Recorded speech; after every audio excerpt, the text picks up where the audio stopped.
Welcome to the Am I Rich Yet podcast, where we help millennials and Gen Zs spend, save, and grow their money smarter. Welcome to today's episode. We are on episode 7, which is one of our savings episodes. It's part 3. If you missed the first 2, check back to last week and the week before to hear the first 2. My name is Georgia. I'm one of your co-hosts. I am a Gen Z. I am currently an MBA student studying at the University of Sydney, and I'm navigating my personal finances. I'm Rob, Georgia's dad, recently retired financial advisor, and I'm here to help you make your smart decisions with your money. All right, well, let's jump in. How are you doing today? What's going on? What's new in the world of Rob? Well, I'm just admiring your hat. I really like it. Yeah? You know what's unique about that? The only course that I've played in the world, and I've played a lot of golf courses, where there's kangaroos throughout the entire course. Okay. And they're on the tee box, they're sitting beside the green, they're in the sand trap, they're hopping through the sand trap. It's a lot of fun. Did they hop on the green? They hop right across the green. Kind of fun. And, most of the time they're lying down, sleeping, and often they're in groups. Not sure what a kangaroo group is called, but something Mom would know. Your mom would definitely know that. She seems to know what groups of animals are, no matter what the type of animal it is. Well, you're going to ask me how my day is? No. All right. I already gave you enough attention with the hat. Let's jump into it then. So today we are on episode 7. Like I said, we are still covering savings. So this is part 3. This week and next week, we are going to be covering the questions that came in from our viewers. We've gathered all the questions together and we will be covering them in a rapid fire style over this episode and next. So we can jump right into it here. Are you ready? I'm ready. How ready? Fire away. How ready on a scale of 1 to 10? I'm a 10. Okay, he's ready, everyone. So first question. There are so many different kinds of saving accounts. How do I know which one is best for me? So as we briefly touched on last podcast, there are a ton of accounts. And they've all got different rules, regulations. So the question is a great question. There are so many types of accounts, especially savings accounts. First thing is, what is the goal? What are you trying to accomplish? Are you saving for a house down payment? Are you saving for retirement? Are you saving to reduce your tax bill? Or are you just plain saving? So depending on what your primary goal and maybe your secondary goal, that will help to determine which type of account, and we'll get into that a little further. So I would start with, let's say you're saving for a house. The first priority should be your first home savings account. I would get it set up definitely as soon as possible. And you can put in $8,000. If you have a partner, they could also put in $8,000 every year. And from here on, you're going to be able to put in $8,000. So that's a great place to start. We talked about its advantages. The money grows tax-free, and you get an RRSP deduction, and you get to put that money into your first house right away. And it needs to be first house. Can't apply to a second property. Next account, I would go with the RRSP. You can do what's called an RRSP home buyer's loan, where you basically borrow that money from your RRSP, put it towards the house, and you have to pay it back over 15 years. So the only thing you're missing out is the compounding of that money when it would be in your RRSP. But in theory, that money is in your house and is compounding there as well. So those two things can help reduce the amount of money that you need to borrow in terms of a mortgage from the bank to buy your first home. So those would be my 2 starting points. Third one would be the tax-free savings account. Any extra savings money you had, I would put it into a TFSA. The money grows free of tax. You don't lose the contribution room. So those are 3 primary accounts to save for a house. Awesome. And just to clarify, if you are in that bracket of not necessarily knowing if it's a house or a retirement fund that you should be saving for, you would recommend the general savings, which is go for your TFSA, put it in there.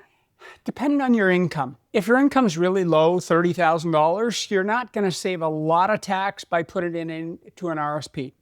So you may just put it into your TFSA account. If your income is $60,000 and above, the RRSP makes more sense than the TFSA, because you're going to get a tax refund, which you could then put into your TFSA.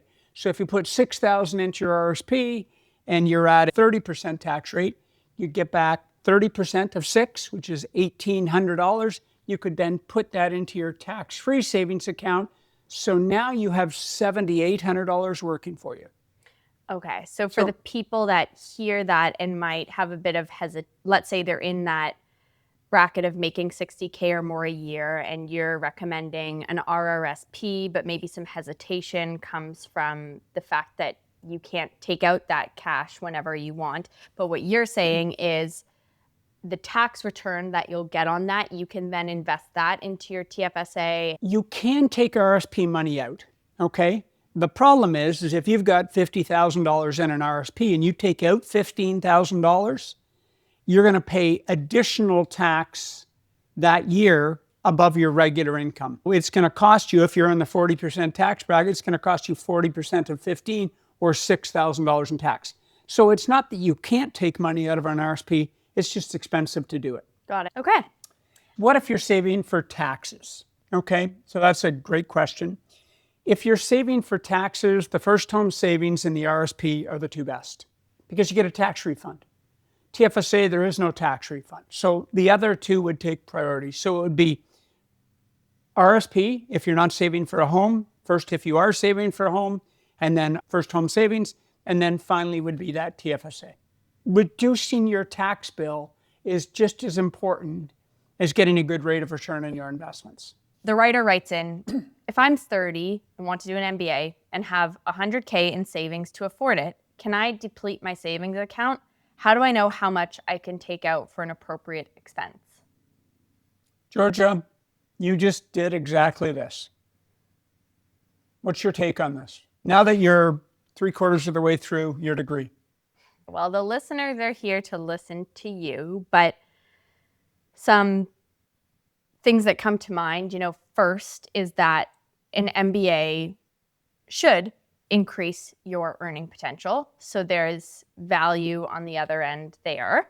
Okay, so earning, I would definitely agree. Probably the most important thing about your MBA is it's going to increase your earnings potential. Like any master's degree. Absolutely. And no one can ever take that away from you. Whenever you go apply for a new job or go for a bank loan and it says MBA on it, you've got an advantage over everybody else.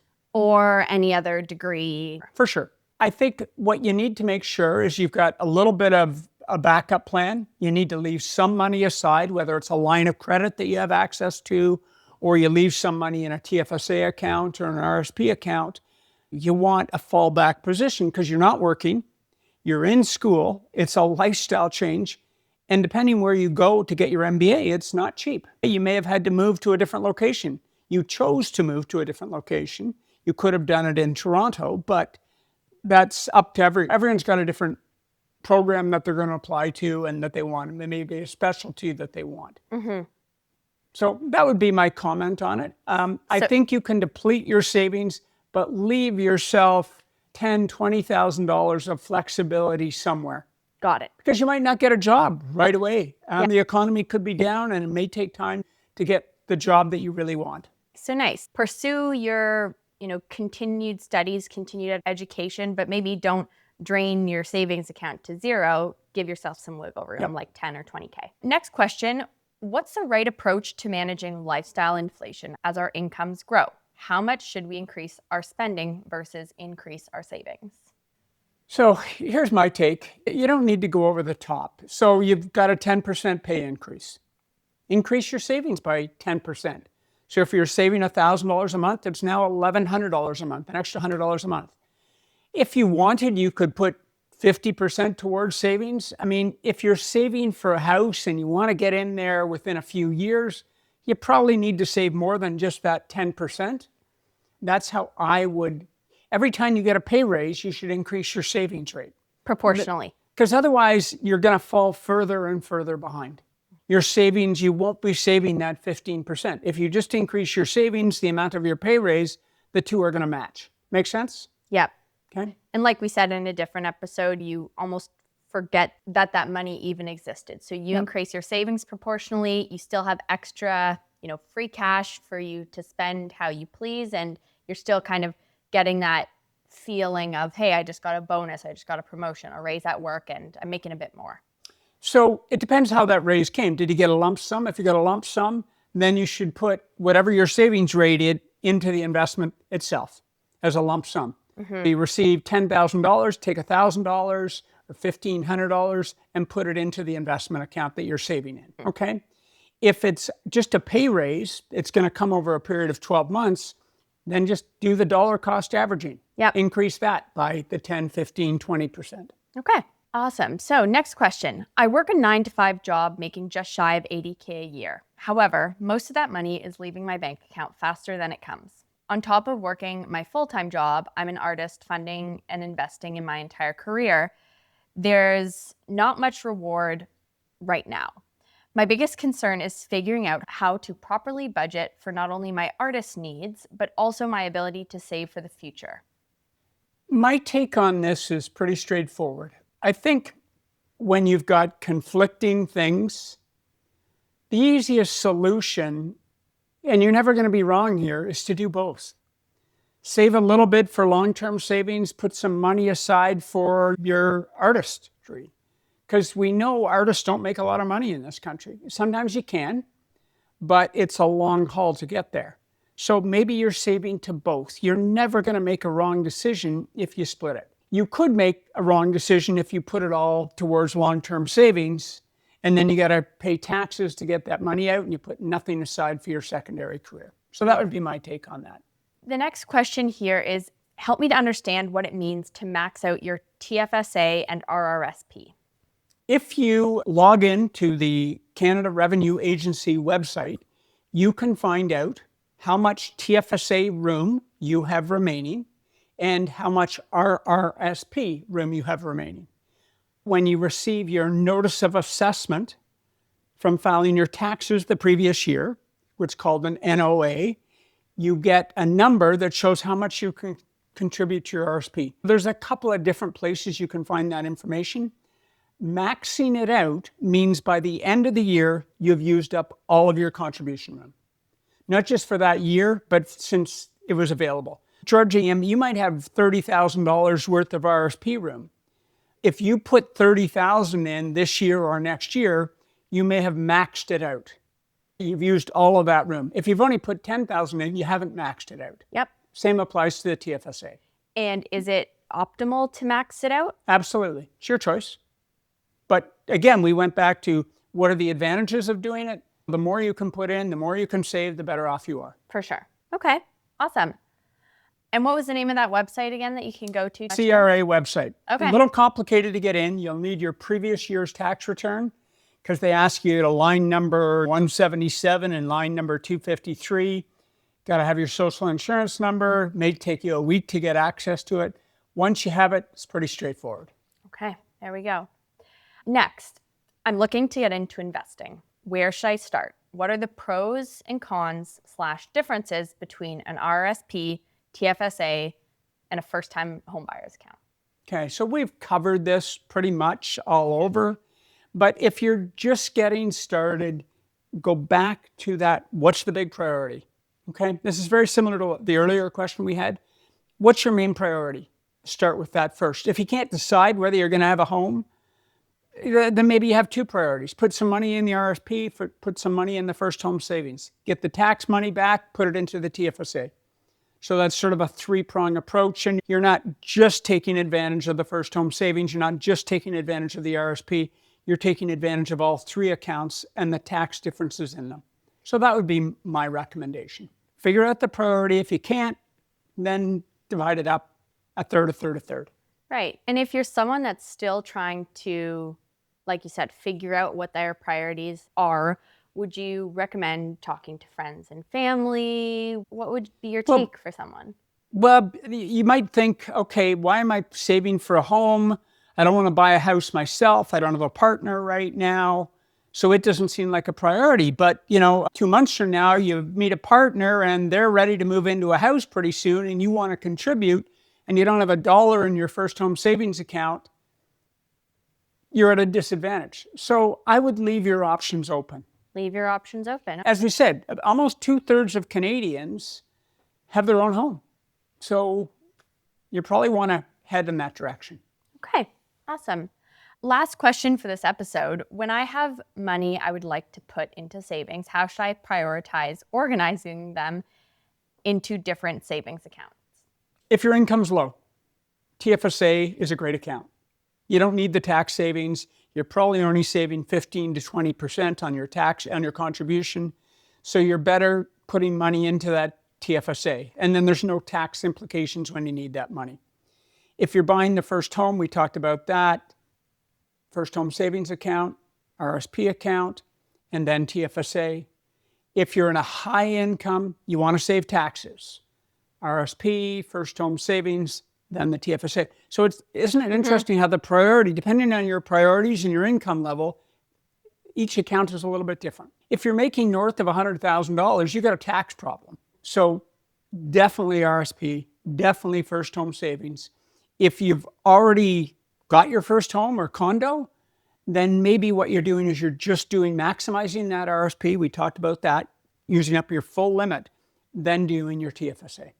It all depends on your priorities. And I think it's really helpful for people to see, I think there's this narrative that you should just know exactly which accounts you should be saving into, and that, it seems hard and it seems scary to some people. But the reality is, once you take a step back and kind of look and understand that if you're making this much, this is a good option for you. Or if these are your lifestyle priorities, this one would be a good option for you. It starts to make it a bit more straightforward.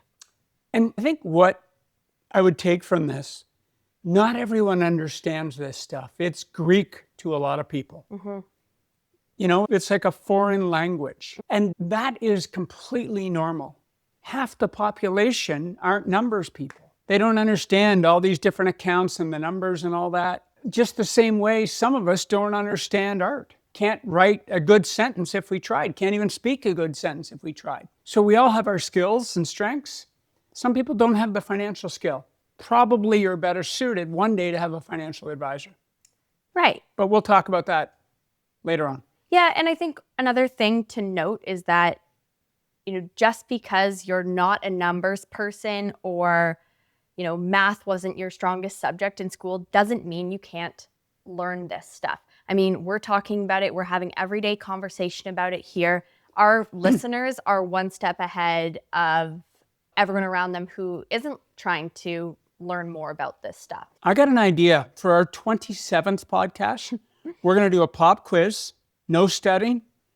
And no, you're doing the pop quiz, and we'll see how you do. We already gave them homework. We can't give them pop quizzes. Okay, we're going to be canceled. Okay, so what are we covering next? Okay, next podcast, we're going to be covering the second series of questions around savings. We are looking forward to seeing you next week. See you next week.